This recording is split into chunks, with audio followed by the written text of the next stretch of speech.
दोस्तों, पांडवों की आधी जिंदगी परेशानी और वनवास में निकल गई, लेकिन समस्याओं का हल नहीं हुआ।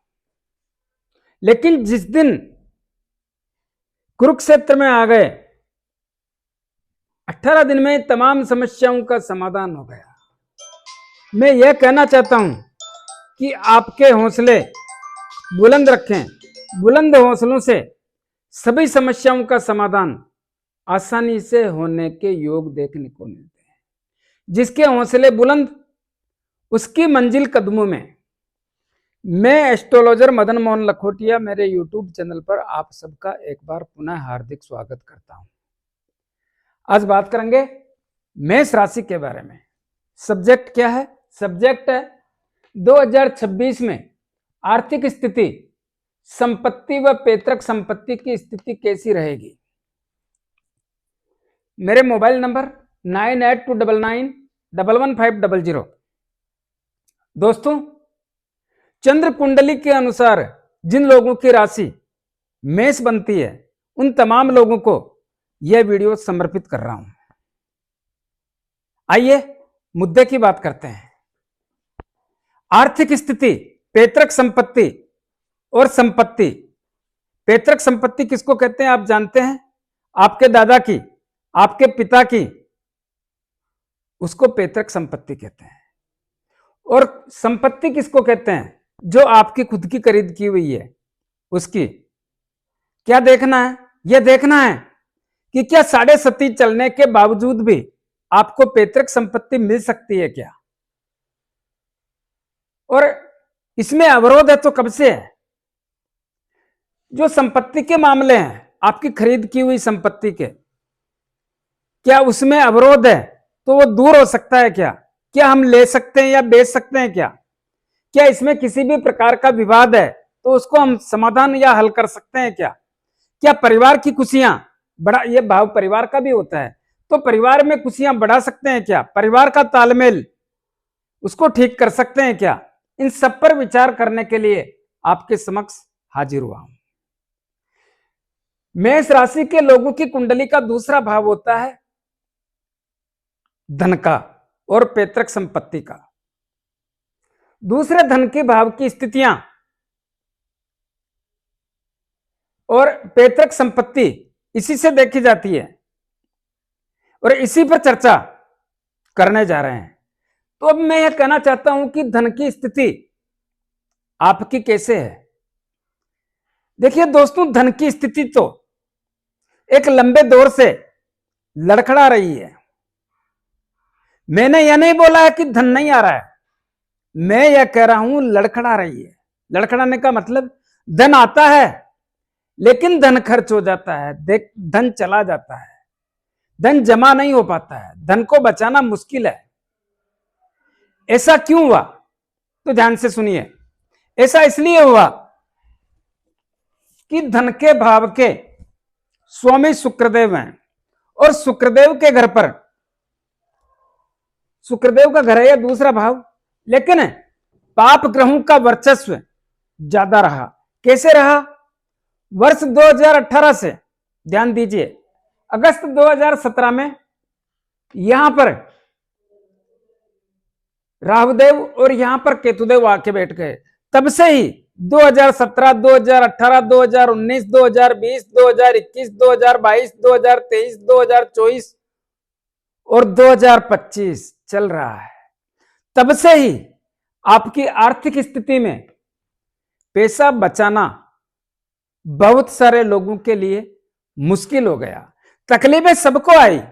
जो पैसे वाले थे वो पैसे के बलबूते पर तकलीफों का हल ढूंढने का प्रयास कर रहे थे और किया भी है और करते भी रहेंगे। लेकिन किसी की समस्या हल हुई या नहीं हुई, परेशानियां जरूर हुई। समस्या हल भी हो गई हो तो भी परेशानियां दुनिया भर की हुई। यहां पर ऐसा क्यों हुआ? क्योंकि यहां पर केतुदेव बैठे थे और केतुदेव की पंचम दृष्टि 1, 2, 3, 4, 5 आपकी कुंडली के दूसरे धन के भाव पर पड़ने से केतुदेव ने उसी समय से आपके धन के मामलों में अवरोध पैदा करके, धन एवं पैतृक संपत्ति के मामलों में अवरोध पैदा करके चाल में चाल गड़बड़ा गई, यानी धन की आवक कम हो गई, या जमा धन खर्च हो गया, या पैतृक संपत्ति का विवाद जैसी स्थितियां पैदा हो गई, जो धीरे धीरे जैसे समय बीता खुलकर सामने आने लगी। तो ऐसा क्या हुआ कि धन का मामला गड़बड़ा गया? तो ध्यान से सुने, यहां पर राहुदेव बैठे थे और राहुदेव की नवम दृष्टि आपकी कुंडली के 12वां भाव किसका होता है? अप्रत्याशित खर्चों का भाव। इस पर पड़ने से अप्रत्याशित खर्चों में वहीं से वृद्धि होने के कारण आपके अप्रत्याशित खर्च किसको कहते हैं? खर्च, हानि, नुकसान, अचानक बड़ा धन खर्च, हॉस्पिटल हवालात, तर्क वितर्क, वाद विवाद, लड़ाई झगड़ा और कोर्ट कचहरी जैसी स्थितियों में से सब चीजें एक व्यक्ति को लागू हो नहीं सकती। अगर सभी एक आदमी पर लागू हो जाए तो वो जिंदा भी नहीं रह सकता। लेकिन जिस प्रकार का आदमी है उस प्रकार की तकलीफें इन ग्रहों के द्वारा उस पर निर्धारित या लादने जैसी अवस्था पैदा करके उसको धन खर्च और मानसिक तनाव का काम करने की स्थिति में ला देते हैं, और जिसके कारण धन खर्च होता है और आपको पता भी नहीं चलता है, जिसका प्रभाव आपकी आर्थिक स्थिति पर पड़ता है। और यह सब कुछ कब तक रहा? यह सब कुछ मार्च 2019 तक रहा। मार्च 2019 में यहां पर राहुदेव आ गए और यहां पर केतुदेव आ गए। दोनों अपने अपने उच्च राशि में आ गए। लेकिन एक बात याद रखें, उच्च राशि में आकर के केतुदेव अपनी नीच राशि को देख रहे थे और राहुदेव भी अपनी नीच राशि को देख रहे थे। नीच राशि में देखने के कारण क्या किया? मन में उद्वेगना, असंतोष, क्या होगा क्या नहीं होगा, क्योंकि भाग्य का साथी भी इसी प्रकार मिला। और यहां पर बैठ करके केतुदेव ने अपनी पंचम दृष्टि आपके लगन पर यानी मेष राशि पर डाली। मेष राशि पर दृष्टि होने के कारण, और मंगल की राशि है, और मंगलदेव के केतुदेव शत्रु होने के कारण इसी समय में आपकी मति भ्रमित होने जैसे संकेत देखने को मिल रहे थे। शारीरिक पीड़ा के भी योग बन रहे थे। मान सम्मान प्रतिष्ठा में बहुत सारे लोगों के कमी जैसी स्थिति का आभास करा दिया। सोचने समझने की स्थितियां खराब और कमजोर कर दी, दिशाहीन कर दिया। निर्णय लेने में सक्षम ना रहे। निर्णय भी आपके अच्छे नहीं होते थे। निर्णयों के कारण भी तकलीफों का सामना करना पड़ता। निर्णय लेने में सक्षम ना रहे। शारीरिक पीड़ा, बाजार और समाज में पहले के बजाय वैल्यू में कमी होना, और इनकी सप्तम दृष्टि कुंडली के तीसरे भाव पर यहां पर राहुदेव बैठे थे। इस भाव पर पड़ने से यह केतुदेव की नीच राशि होती है, तो यहां पर भी तकलीफें। लेकिन नवम दृष्टि आपकी कुंडली के पंचम भाव पर पड़ने से, पंचम भाव किसका होता है? शिक्षा, संतान, लव एंड रिलेशन, अचानक धन प्राप्ति और शेयर मार्केट का होने से यहाँ पे भी तमाम चीजों में अवरोध पैदा करके मानसिक तनाव या नुकसान जैसी स्थितियों का आभास करा दिया। इतना ही नहीं, राहुदेव भी यहाँ बैठ करके पंचम दृष्टि आपके व्यापार और दाम्पत्य जीवन में पड़ने से व्यापार की स्थितियों को खराब और कमजोर करने में महत्वपूर्ण भूमिका, दाम्पत्य जीवन में भी खराब और कमजोर करने में या इसके कारण चिंता जैसी स्थितियां पैदा करने में, दाम्पत्य जीवन में तकलीफें तो आई थी, लेकिन बहुत सारे लोगों के जीवन साथी के स्वास्थ्य को या जीवन साथी से संबंधों में तनाव पैदा करके स्थितियों को तोड़ मरोड़ करके पेश करने जैसी स्थितियों का आभास करा दिया। ऐसी स्थितियों में आपकी आर्थिक स्थिति मजबूत कैसे होती? आप तो एक चक्रव्यूह में फंसे हुए थे। और कहां से? यहीं से, जहां से मैं बता रहा हूं। इसके पहले की पोजीशन आप देख लें एक बार तो ठीक रहेगा। तो यहां पर व्यापार और दाम्पत्य जीवन दोनों में अवरोध, और यहां पर केतुदेव बैठ करके भाग्य भाव में तकलीफें पैदा कर दी और राहुदेव की दृष्टि पड़ रही थी। लेकिन नवम दृष्टि आपकी कुंडली के एकादश लाभ भाव पर पड़ने से, शनिदेव का घर होने से लाभ तो देते रहे, कम या ज्यादा लाभ तो आता रहा। लाभ नहीं आएगा तो काम कैसे चलेगा? यह सब कुछ कब तक रहा? ये सब कुछ सितंबर 2020 तक रहा। इसी प्रकार 2020 में राहुदेव आपकी कुंडली के दूसरे धन के भाव में और केतुदेव कुंडली के अष्टम भाव में आ गए। यहां पर आकर के धन के भाव के मामले यानी धन तो खर्च कराया, और केतुदेव भी यहां पर बैठ के अप्रत्याशित खर्चे, अप्रत्याशित खर्चा किसको कहते हैं अभी बताया, लेकिन यह भाव होता है आयु का, मृत्यु का, रोगों का, और इस भाव में आपको जोड़ने के कारण शारीरिक पीड़ा से संबंध बना दिए, चाहे स्वयं के हो चाहे परिवार के लोगों के हो, शारीरिक पीड़ाओं से जोड़ दिया। इतना ही नहीं, यहां पर बैठ करके अपनी पंचम दृष्टि कुंडली के 12वें भाव पर अपने शत्रु देवगुरु बृहस्पति के घर पर पड़ने से अप्रत्याशित खर्चों में वृद्धि कर दी। अप्रत्याशित खर्चे अभी बताए मैंने, देखो अप्रत्याशित खर्चों में वृद्धि कर दी, चाहे देश में रह रहे हैं चाहे विदेश में रह रहे हैं, सब पे यह बात लागू हो रही है जो मैं बोल रहा हूं। अप्रत्याशित खर्चों में वृद्धि कर दी। जहां से मैंने वीडियो चालू किया वहीं से देश में रह रहे हैं या विदेश में रह रहे हैं, सब चीजें उन पे लागू। यह सब कुछ अप्रत्याशित खर्चों से जोड़ने का काम किया। सप्तम दृष्टि धन के भाव में अवरोध और नवम दृष्टि आपकी कुंडली के चौथे भाव पर पड़ने से पैतृक संपत्ति का भाव यह है और खुद की खरीद हुई संपत्ति का भाव यह है। इसको क्या बोलते हैं? परिवार का भाव, माता का भाव, जायदाद का भाव और वाहन सुख की प्राप्ति का भाव। अभी इस पे भी बोलूंगा।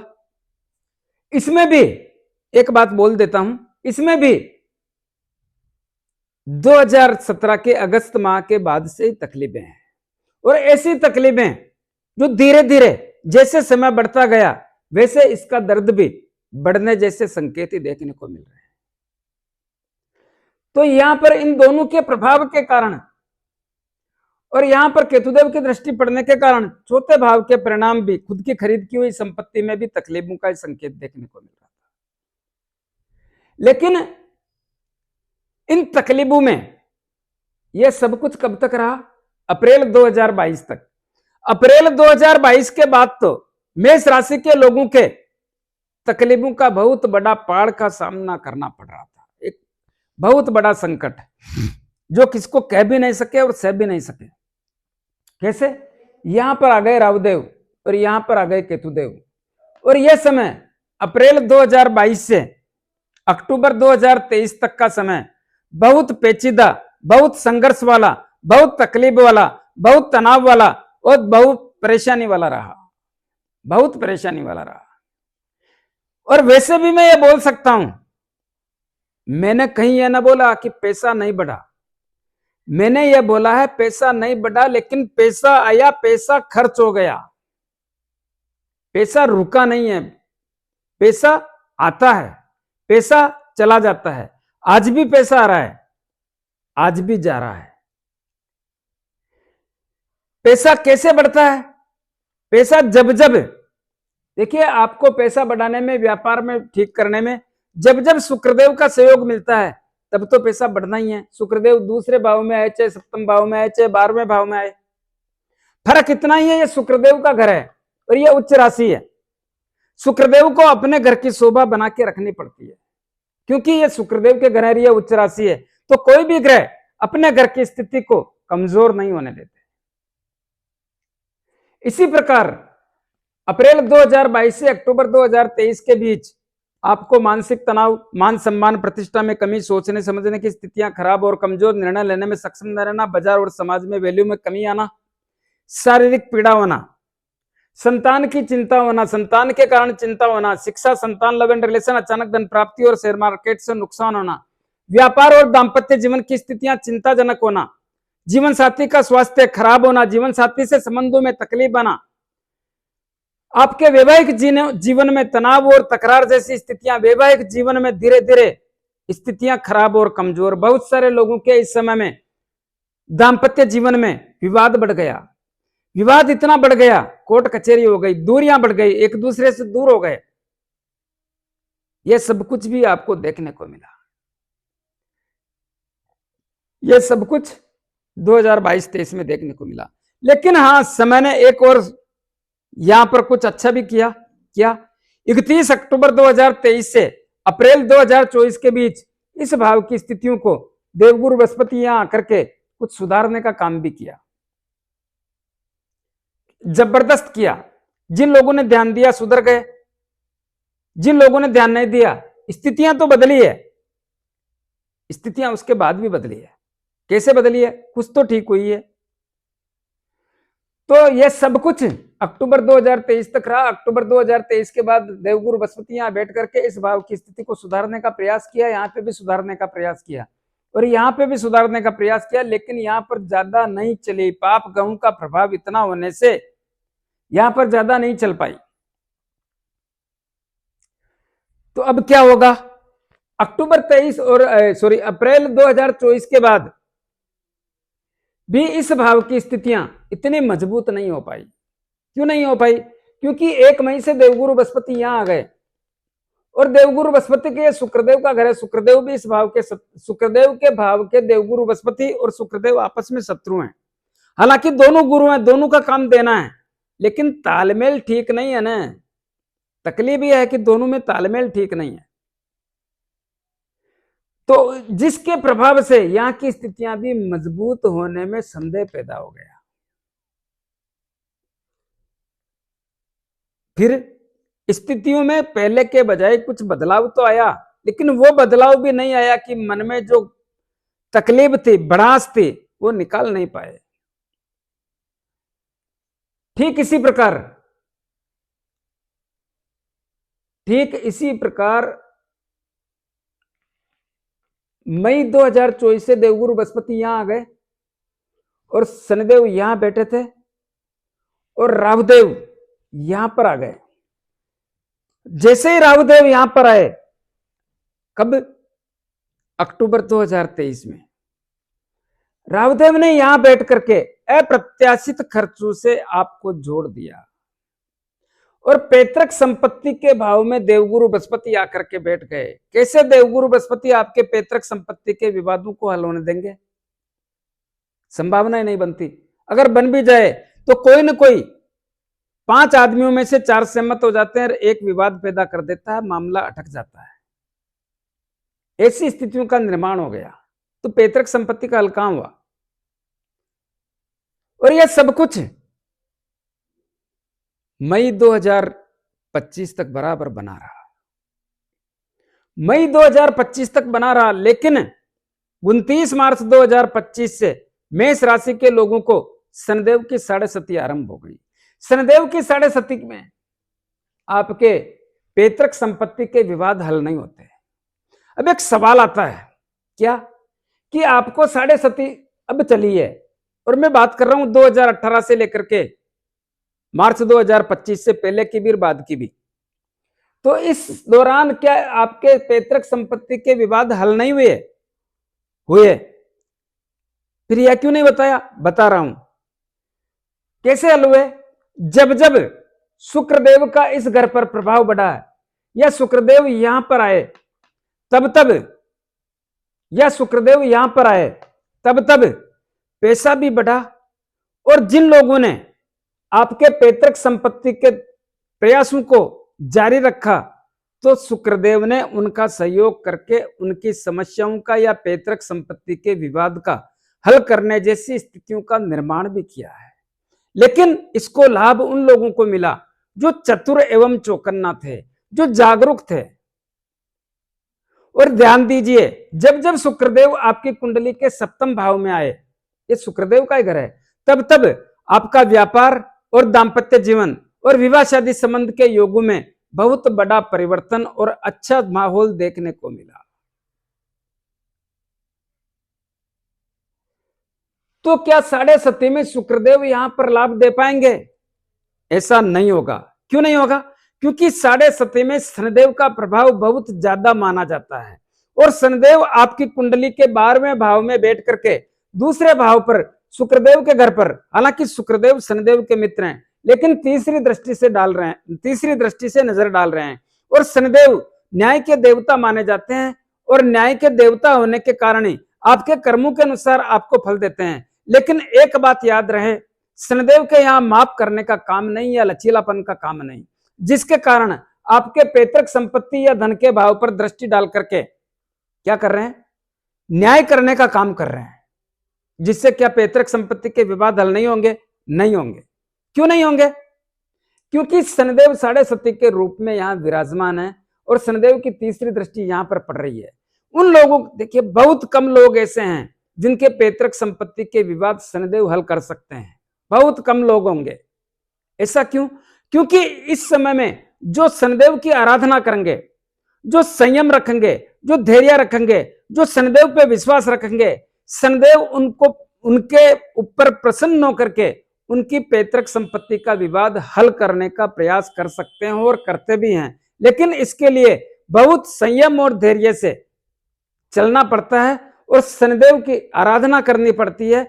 चाहे शनिदेव की चालीसा पढ़ो या शनिदेव को अन्य तरीके से राजी करो और हनुमान जी महाराज की आराधना करो, तो आपकी पैतृक संपत्ति के विवाद भी हल होने जैसी स्थितियों का निर्माण हो सकता है। लेकिन इसके लिए ईमानदार आदमी की जरूरत पड़ती है और इस युग में दुनिया कैसे चलती है आप स्वयं जानते हैं। तो पैतृक संपत्ति का तो हो गया। अब बात आती है क्या कि शनिदेव 7.5 में बैठे हैं तो क्या धन नहीं आएगा? धन नहीं आएगा तो काम कैसे चलेगा? धन कैसे आएगा? देखिए शनिदेव का काम है धन को खर्च कराना, लेकिन पहली बात तो यह है कि धन भी तो आना चाहिए ना। धन आएगा कैसे आएगा? यहां पर राहुदेव बैठे हैं और यह भाव है शनिदेव का, और इस भाव को कहते हैं एकादश लाभ भाव या मनोकामना पूरा करने का भाव। इस भाव में राहुदेव बैठे हैं। राहुदेव पाप ग्रह, क्रूर ग्रह, छलिया ग्रह, मति भ्रमित करके परिणाम बदलने वाला ग्रह, लेकिन ऐसी जगह बैठे हैं जो राहुदेव को धन लाना ही पड़ेगा। अभी बोला ना मैंने, मनोकामना पूर्ण करने का भाव, और भाव है शनिदेव का। और राहुदेव और केतुदेव का घर नहीं होता है, इनका स्वभाव वैसा ही होता है, लेकिन जिस घर में बैठ जाते हैं उस घर के अनुरूप इनको फल देना पड़ता है, मजबूरी है।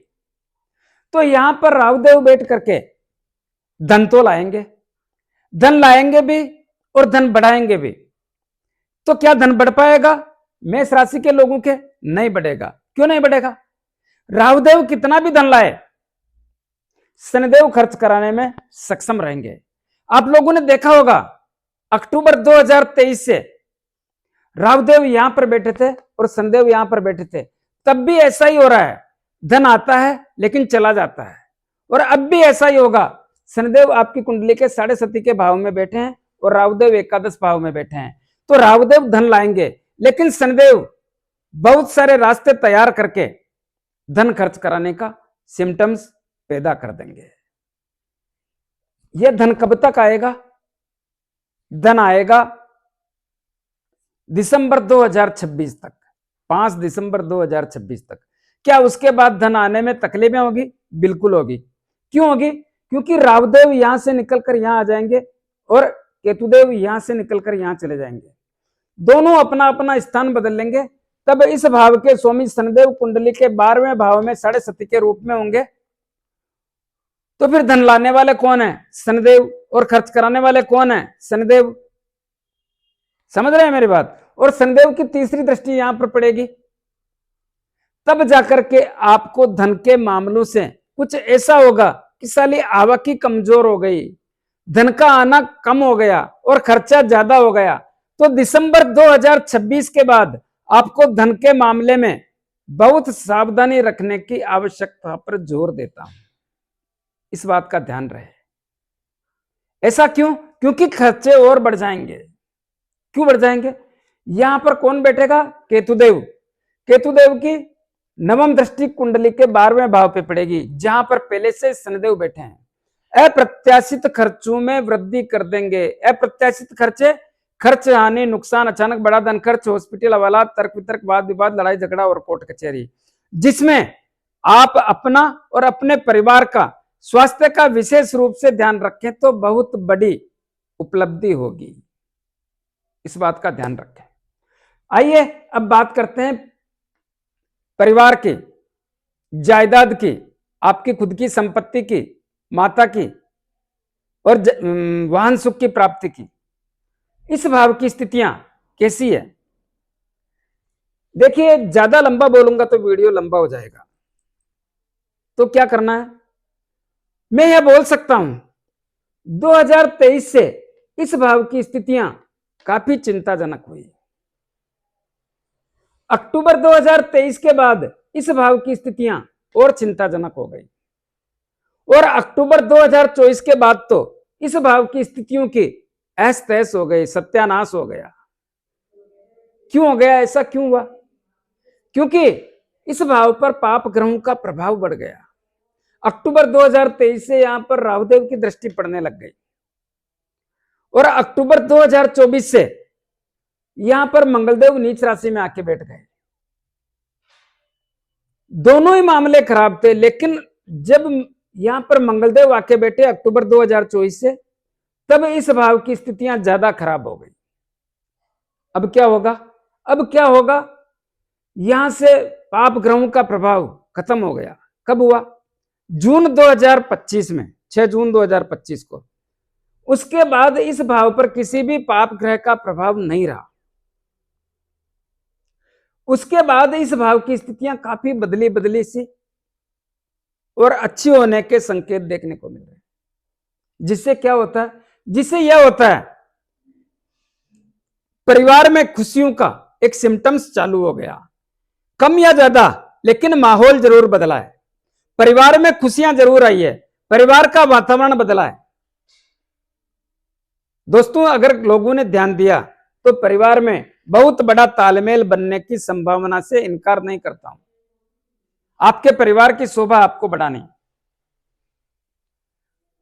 और क्या हो सकता? माता की सेहत सही हो रही है, माता से संबंध मजबूत हो रहे हैं। अगर मां गंभीर रूप की बीमारी से ग्रसित है, उसमें भी सुधार के संकेत देखने को मिल रहे हैं। यह स्थिति तो बनी रही है। और क्या हो सकता है? भूमि, भवन, मकान, दुकान, जमीन, जायदाद लंबे समय से लोग प्रयास कर रहे हैं लेने का, बेचने का, लेकिन योग नहीं बन पा रहा है। क्यों? दोस्तों सही मायने में पूछो तो इस भाव की स्थितियां भी 2018 से बेहद तनावपूर्ण और कमजोरी रही। समय ने मौका नहीं दिया कि इस भाव पर नजर डालें। सोचने से पहले कुछ दूसरे कारण बनते जो आपका ध्यान भटक जाता। लेकिन अब स्थितियां बहुत लंबे समय के बाद में ताकतवर और मजबूत होने के कारण और 18 अक्टूबर 2025 से इस भाव में चार चांद लगने के कारण इस भाव की स्थितियां बेहद मजबूत और ताकतवर हो गई है। ऐसा क्या हुआ? इस भाव में देवगुरु बृहस्पति अपनी उच्च राशि में आकर के बैठ गए, जिसके कारण इस भाव में चार चांद लग गए। देवगुरु बृहस्पति 5 दिसंबर 2025 तक यहां पर बैठे रहेंगे, फिर कुंडली के तीसरे भाव में चले जाएंगे, लेकिन 1 जून 2026 को वापस इस भाव में आ जाएंगे। इस भाव में आने पर इस भाव की स्थितियां फिर ताकतवर और मजबूत कर देंगे। तो क्या देवगुरु बृहस्पति कुंडली के तीसरे भाव में जाने पर इस भाव की स्थितियां कमजोर हो जाएगी? नहीं होगी, लेकिन इतनी अभी तो बहुत हाई पावर की है, लेकिन हाई पावर नहीं बोल सकते, उसके बाद पावर तो रहेगा अच्छा खासा। क्यों रहेगा? क्योंकि इस भाव पर किसी पाप ग्रह की दृष्टि नहीं रहेगी। हाँ, मंगलदेव का प्रभाव जरूर आएगा, उस समय संयम और सावधानी से चलना है। तो जैसे ही देवगुरु बृहस्पति की दृष्टि पड़ेगी, इस भाव की स्थितियों में बेहद ताकतवर और मजबूत जैसी स्थिति का आभास होगा। और जब देवगुरु बृहस्पति यहां पर आकर बैठ जाएंगे, तब मंगलदेव का भी प्रभाव विशेष रूप से काम नहीं करेगा। क्यों नहीं करेगा? क्योंकि मंगलदेव यहां पर बैठ करके अपनी उच्च राशि को देखेंगे और देवगुरु बृहस्पति अपनी उच्च राशि में बैठ करके अपनी नीच राशि को देखेंगे। तो यह क्या हो गया? विपरीत जिसको बोलते हैं विपरीत राजयोग, नीच भंग राजयोग, विपरीत नीच भंग राजयोग हो गया। इस विपरीत नीच भंग राजयोग के कारण इस भाव की स्थितियां बेहद ताकतवर और मजबूत रहेगी। मंगलदेव भी देखिए, दूसरों को सुख दोगे तो आपको भी सुख मिलेगा, क्योंकि देवगुरु बृहस्पति उनकी उच्च राशि को देख रहे हैं तो वो यहां पर प्रभाव डालते हैं, लेकिन मंगलदेव यहां पर बैठ करके इसको संभाल लेंगे। तो देवगुरु बृहस्पति भी इस भाव की स्थितियों को बनाकर रखेंगे। तो क्या होगा? जब तक देवगुरु बृहस्पति यहां पर बैठे हैं तब तक तो लाभ होगा, अगले साल भी, इस बात का ध्यान रखें। और यह सब कुछ अच्छे परिणाम देखने को मिलेगा। तो अब क्या समझना चाहिए, मंगलदेव का प्रभाव आएगा क्या? बिल्कुल आएगा। कब आएगा? 7 दिसंबर 2025 को मंगलदेव धनु राशि में आएंगे। धनु राशि में आने पर नवम दृष्टि आपकी अष्टम दृष्टि आपकी कुंडली के चौथे भाव पर पड़ेगी। हालांकि मित्र देवगुरु बृहस्पति के घर में बैठेंगे, ज्यादा प्रभावित नहीं करेंगे, लेकिन फिर भी यहां पर सावधानी रखनी है। अच्छा, एक बात इसको छोड़ो, ये छोटी सी बात है, एक बड़ी बात बताता हूं। क्या है? इस भाव पर देखिए, जिन लोगों की संपत्ति लेना चाहते हो ले सकते हो, बेचना चाहो बेच सकते हो, मकान बनाना चाहो मकान बना सकते हो, जायदाद में निवेश करना चाहो कर सकते हो। लेकिन वो लोग जिनकी संपत्ति पे कोई किराएदार है और खाली नहीं करना चाहता है, उन तमाम लोगों से आगाह करना चाहूंगा, निवेदन करना चाहूंगा, वो इस समय में प्रयास करें तो उनकी संपत्ति किराएदार से मुक्त होने का योग बन सकता है। प्रयास करें तो ऐसा हो सकता है। किसी की संपत्ति गिरवी पड़ी है और वो ले नहीं पा रहे हैं, इस समय में प्रयास करें तो वो भी पार पड़ सकती है। कौन सी? आपकी खरीद की हुई, तो वो भी किसी की गवर्नमेंट, जैसे किसी की जमीन है और गवर्नमेंट ने एक्वायर्ड कर ली, लेकिन इसका मुआवजा नहीं आ रहा है, उस जमीन का लाभ नहीं मिल रहा है, इस समय में प्रयास करें तो उस जमीन का पैसा या उस जमीन का विवाद निपटने के संकेत देखने को मिल सकते हैं। कब करें प्रयास? अभी से चालू कर सकते हो, अभी भी समय आपका है। देवगुरु बृहस्पति से मत देखो, देवगुरु बृहस्पति आएंगे और जाएंगे, लेकिन इस भाव पर किसी भी पाप ग्रह का प्रभाव नहीं होने के कारण आपके जायदाद से संबंधित कामों में मजबूती के संकेत देते हैं। इस बात का ध्यान रहे तो आपके लिए बेहतर रहेगा। जायदाद से संबंधित कैसा भी काम हो, चाहे किसान हो, चाहे व्यापारी हो, चाहे मजदूर हो, कैसा भी हो, किसी किसान की जमीन, चाहे मजदूर की जमीन, चाहे व्यापारी की जमीन, चाहे कोई भी हो, सबके लिए बहुत बड़ा, मेष राशि के लोगों के लिए बहुत बड़ा योगदान जैसी स्थिति का आभास होता है और इसका जितना लाभ लेना चाहो ले सकते हो। दोस्तों, मैं किसी की कुंडली देख के इसका अवलोकन नहीं कर रहा हूं, मैं इस चार्ट के आधार पे, उस कुंडली के आधार पे आपको समझाने का प्रयास कर रहा हूं। अब ध्यान कहां रखना है? यहां पर मंगलदेव धनु राशि में आएंगे तो थोड़ा यहां सावधानी रखें। मकर राशि में आएंगे 15 जनवरी को, तो भी थोड़ा सावधानी रखें। लेकिन ज्यादा सावधानी कब रखनी है? ज्यादा सावधानी रखनी है 11 मई 2025 को मंगलदेव मेष राशि में आएंगे। मेष राशि में आएंगे तो यहां पर चौथी दृष्टि पड़ेगी, यहां पर चौथी दृष्टि पड़ेगी, उस समय विशेष ध्यान रखना है। क्या हो सकता है? यह भाव होता है परिवार का। आपके परिवार में कलह बढ़ सकती है, परिवार में अशांति जैसी स्थिति पैदा हो सकती है, माता की सेहत कमजोर हो सकती है, माता से संबंध कमजोर हो सकते हैं, भूमि भवन मकान दुकान जमीन जायदाद के कामों में तकलीफ आ सकती है, विवाद हो सकता है, वाहन सुख की प्राप्ति में तकलीफ हो सकती है। जैसे ये परिवार का भाव है, दो भाई की फैमिली एक साथ रहती है तो उनमें विवाद भी हो सकता है और हुआ होगा। ध्यान दीजिए, 2023, 2024, 2025 आपको आपके परिवार के कारण या दोनों भाइयों के परिवारों में कहीं ना कहीं मनभेद और मतभेद जैसी स्थितियों का निर्माण हुआ होगा। बहुत सारे लोग इस समय में यह मन में तय कर बैठे कि नहीं, मेरे को मेरे भाई से अलग होना है, और यह बात इतनी गहरी हो गई कि वो अलग होने की या तो हो गए या इंतजार कर रहे हैं या मौका देख रहे हैं या ताक देख रहे हैं कि किस समय में इस काम को निपटाएं। दोस्तों, याद रहे, वो लोग भी, अब समय चल रहा है आपका अपने बंटवारे को, अपने भाई से अलग होने का जो समय देख रहे थे वो समय चल रहा है। इस समय में अगर आप अलग होते हैं तो भाइयों के आपस में प्रेम बना करके अलग होना चाहो तो उसका भी मौका यह समय आपको देने का सिम्टम्स देखने को मिल रहा है। लेकिन प्रेम और व्यवहार से दादागिरी वाला काम ना, क्योंकि यहां पर जो ग्रह चंद्रमा का है और यहां दादागिरी का काम नहीं है, प्रेम और व्यवहार से तो मामला बैठ जाएगा। तो यह सबके लिए बहुत बड़ा अवसर है, इसका लाभ ले सकते हैं तो ले लें। हाँ, 11 मई 2026 से मेष राशि में आएंगे। मेष राशि में आएंगे, लेकिन 1 जून 2026 से यहां पर देवगुरु बृहस्पति आ जाएंगे। देवगुरु बृहस्पति आएंगे और इनकी भी दृष्टि पड़ेगी, लेकिन देवगुरु बृहस्पति के बैठने पर मंगलदेव की दृष्टि कमजोर पड़ जाएगी। देवगुरु बृहस्पति इस काम को संभाल लेंगे, इस भाव को संभाल लेंगे, और देवगुरु बृहस्पति अपनी उच्च राशि में होने के कारण इस भाव में 1 जून 2026 से स्थितियों को बनाकर रखने का प्रयास करेंगे, कमजोर नहीं होने देंगे, कमजोर नहीं होने देंगे। और 18 सितंबर को देवगुरु बृहस्पति यहीं पर रहेंगे और मंगलदेव आके बैठ जाएंगे। तो क्या यहां पर डिस्टर्ब होगा? नहीं होगा। क्यों नहीं होगा?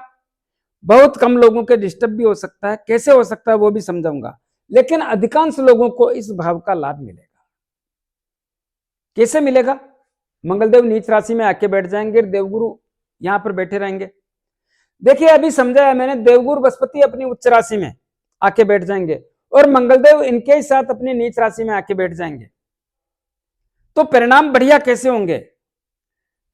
यहां पर देवगुरु बृहस्पति बैठे हैं उच्च राशि में और अपनी नीच राशि को देख रहे हैं। यहां पर मंगलदेव नीच राशि में बैठेंगे, अपनी उच्च राशि को देखेंगे, तो क्या होगा? विपरीत नीच भंग राजयोग। इस नीच भंग राजयोग के कारण दोनों भावों की स्थिति मजबूत बनकर रखने की स्थिति का संकेत देखने को मिलता है। तो फिर लाभ किसको नहीं मिलेगा? यह बहुत अच्छा सवाल है। लाभ उन लोगों को नहीं मिलेगा जिनकी कुंडली में मंगलदेव ऑलरेडी नीच राशि में बैठे हैं, जिनकी कुंडली में देवगुरु बृहस्पति ऑलरेडी नीच राशि में बैठे हैं। उनको लाभ कहां से मिलेगा? उनको लाभ मिलने की संभावना नहीं बनती, यह बात ध्यान रहे। या मंगलदेव राहुदेव के साथ, या देवगुरु बृहस्पति राहुदेव के साथ, या केतुदेव के साथ, या शनिदेव के साथ, तो फिर लाभ कैसे मिलेगा? साथ भी बैठे हैं, उनकी महादशा चल रही है तो तकलीफ होगी। इस प्रकार से स्थितियों का बनना और बिगड़ना रहता है। दोस्तों, कुछ उपाय बता रहा हूं, उपाय जरूर करें। आपकी राशि के स्वामी मंगलदेव हैं। मेष राशि के लोगों, साढ़े सती के प्रभाव को भी कम करने के लिए आप हनुमान जी की आराधना करें, शनि चालीसा पढ़ें, शनिदेव के दान करें। क्या करें? काले उड़द है, तिल है, तेल है, लोहा है, कंबल है। और क्या करें? जितना संभव हो सके हनुमान जी की आराधना करें, 5 बार हनुमान चालीसा बोलें, हनुमान जी के दर्शन करें, हनुमान जी के लाल गुलाब के पुष्प चढ़ाएं, 6 महीने में अपने घर की तरफ से सिंदूर का चोला करें। और शनिदेव के लिए प्रत्येक शनिवार को शनिदेव के मंदिर में जाके मूर्ति पे थोड़ा तेल चढ़ाएं, दीपक करें। 10, 20, 25, 50 रुपए की तेल की जलेबी हर शनिवार को जरूरतमंद लोगों में वितरण करें। अपने राइट हैंड की मिडिल फिंगर में एक शनि मुद्रिका जरूर धारण करें, अति आवश्यक है, जरूर धारण करें। शनि मुद्रिका किसको कहते हैं?